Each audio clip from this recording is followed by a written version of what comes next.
شامی T V کے معزز ناظرین السلام علیکم۔ آج میں جس پیغمبر کی قوم کا واقعہ بیان کرنے جا رہا ہوں حضرت نوح علیہ السلام کی قوم کا واقعہ ہے۔ مزید ویڈیو شروع کرنے سے پہلے میرا چینل سبسکرائب کریں اور بیل آئیکن کے بٹن کو پریس کریں تاکہ ہر نئی آنے والی ویڈیو آپ تک پہنچ سکے۔ حضرت نوح علیہ السلام کا تذکرہ قرآن مجید میں 42 جگہ آیا ہے۔ حضرت آدم علیہ السلام کی اولاد دنیا میں خوب بڑی، آہستہ آہستہ یہ خدا کو بولتے گئے جس نے اسے پیدا کیا تھا اور جو ان کا پالنے والا ہے، اور شیطان کے بہکاوے میں آنے لگے جس نے حضرت آدم علیہ السلام کو جنت سے نکلوا دیا تھا۔ شیطان کے بہکاوے میں آ کر یہ لوگ بتوں اور آگ، سورج وغیرہ کی پوجا کرنے لگے اور ایک خدا کے بجائے مٹی اور پتھر کے بہت سے خدا بنا لیے۔ اپنے ہاتھ سے اپنا خدا بناتے اور پھر ان سے مانگتے، حالانکہ یہ مٹی اور پتھر کے خدا اپنے لیے کچھ نہ کر سکتے تھے، ان کے لیے کیا کرتے۔ اللہ تعالیٰ نے جو اپنے بندوں سے بڑی محبت کرتا ہے، اس کو یہ کبھی گوارا نہیں کہ بندے شیطان کے بہکاوے میں آ کر اللہ تعالیٰ کے علاوہ کسی اور کی عبادت کرنے لگیں اور اس کی سزا میں مرنے کے بعد دوزخ میں چلے جائیں۔ اللہ تعالیٰ نے حضرت نوح علیہ السلام کو اپنا نبی بنا کر بھیجا۔ اس زمانہ میں لوگوں کی عمریں بہت بڑی بڑی ہوتی تھیں۔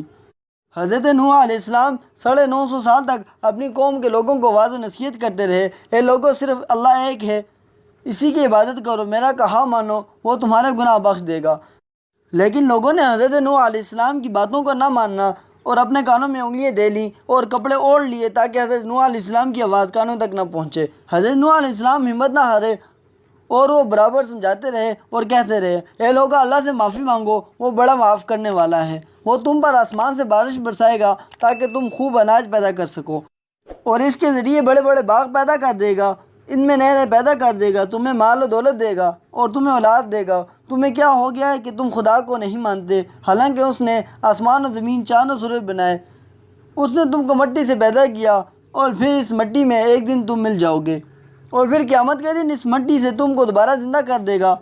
لیکن لوگوں نے اپنے بتوں کو نہیں چھوڑا اور حضرت نوح علیہ السلام سے کہنے لگے، ہم اپنے بتوں کو ہرگز نہیں چھوڑ سکتے اور ہم تم کو اپنا جیسا ہی آدمی سمجھتے ہیں اور تمہارا کہنا بھی صرف چند غریب لوگوں نے ماننا اور ہم تم کو جھوٹا سمجھتے ہیں۔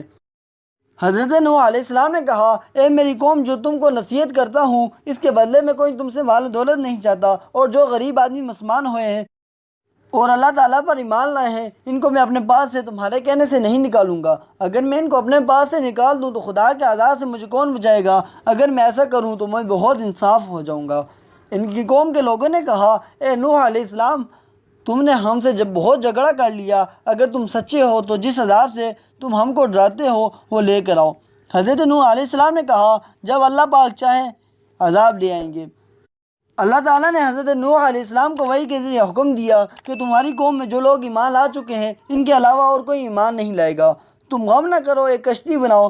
حضرت نوح علیہ السلام نے خدا کے حکم کے مطابق کشتی بنانی شروع کی، تو جب ان کی قوم کے سردار ان کے پاس سے گزرتے تو ان کو کشتی بناتے ہوئے دیکھ کر ان کا مذاق اڑاتے۔ حضرت نوح علیہ السلام ان کے مذاق کے جواب میں کہتے، آج مذاق کر لو، جب کل تم پر عذاب آئے گا اس وقت ہم تمہارا مذاق اڑائیں گے۔ آخر اللہ تعالیٰ کا عذاب اس وعدے کے مطابق آیا، زمین سے پانی نکلنا شروع ہوا اور آسمان سے بارش آنی شروع ہوئی۔ اللہ تعالیٰ نے حضرت نوح علیہ السلام کو حکم دیا کہ سب جانوروں کا ایک ایک جوڑا کشتی میں سوار کر لو اور جو لوگ تمہارے اوپر ایمان لائے ہیں یعنی مسلمان ہو گئے ہیں ان کو سوار کر لو۔ حضرت نوح علیہ السلام نے اس کشتی میں سوار ہونے والوں سے کہا کہ اللہ تعالیٰ کا نام لے کر اس کشتی میں سوار ہو جاؤ کہ اس کا چلنا اور ٹھہرنا اسی کے ہاتھ میں ہے، اللہ تعالیٰ بڑا بخشنے والا مہربان ہے۔ جب پانی بہت بڑھ گیا تو کشتی ان سب کو لے کر لہروں میں چلنے لگی۔ اس وقت حضرت نوح علیہ السلام نے اپنے بیٹے سے کہا، اے بیٹا، ہمارے ساتھ سوار ہو جاؤ اور کافروں کے ساتھ مت ہو۔ اس نے کہا کہ کسی پہاڑ پر چڑھ جاؤں گا اور وہ پانی سے بچا لے گا۔ حضرت نوح علیہ السلام نے کہا، آج خدا کے عذاب سے سوائے خدا کے کوئی نہیں بچانے والا ہے۔ اتنے میں حضرت نوح علیہ السلام اور ان کے بیٹے کے درمیان ایک پانی کی لہر اٹھی اور وہ ڈوب گیا۔ پھر خدا تعالیٰ نے حکم دیا کہ اپنا پانی نکل جاؤ اور آسمان کو بھی حکم دیا کہ پانی برسانا بند کر دے، یہاں تک کہ پانی خشک ہو گیا اور تمام کافر دنیا میں ختم کر دیے گئے۔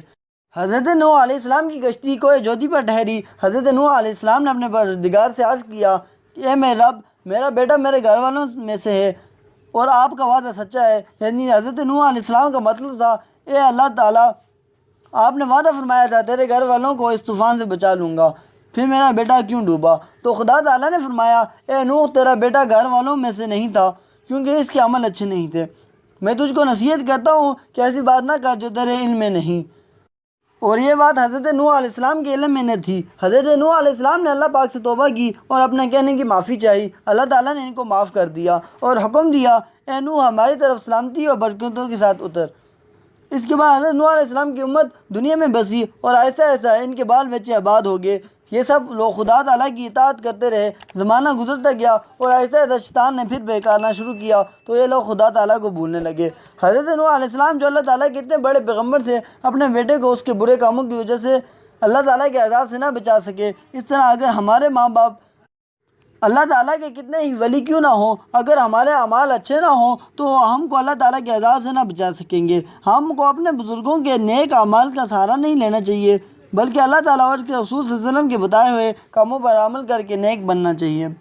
اس وجہ سے اللہ تعالیٰ نے قرآن مجید میں کہا ہے کہ اگر تم ایک ذرہ برابر بھی نیکی کرو گے تو اس کا بدلہ ہم تم کو دیں گے، اگر ایک ذرہ برابر بھی برا عمل کرو گے تو وہ بھی تمہارے سامنے آ جائے گا۔